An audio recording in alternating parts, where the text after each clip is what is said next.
ગાંધીનગર જિલ્લાના શહેરી વિસ્તારોમાં હરિયાળી વધારવા તેમજ નાગરિકોને ઘર આંગણે જ તાજા અને રસાયણ મુક્ત શાકભાજી તથા ઔષધીય છોડ ઉગાડવા પ્રોત્સાહિત કરવાના હેતુથી નાયબ બાગાયત નિયામકની કચેરી દ્વારા અર્બન હોર્ટિકલ્ચર ડેવલપમેન્ટ તાલીમ સેન્ટર અંતર્ગત કલોલ, માણસા અને ગાંધીનગરમાં વિવિધ તાલીમ કાર્યક્રમોનું આયોજન કરવામાં આવ્યું હતું।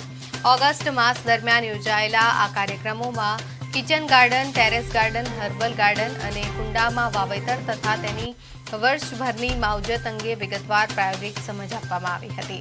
તાલીમ દરમિયાન બાગાયત વિભાગની વિવિધ કલ્યાણકારી યોજનાઓ સહિત મહિલા વૃત્તિકા યોજના અંગે માહિતી આપવામાં આવી હતી તેમજ તાલીમાર્થીઓને પ્રમાણપત્ર અને તાલીમ કીટનું વિતરણ કરાયું હતું। આવી વધુ તાલીમ મેળવવા ઈચ્છતા નાગરિકોને સેક્ટર 11 સેક્ટર સંકુલ સ્થિત નાયબ બાગાયત નિયામક શ્રીની કચેરીનો સંપર્ક કરવા અનુરોધ કરવામાં આવ્યો છે।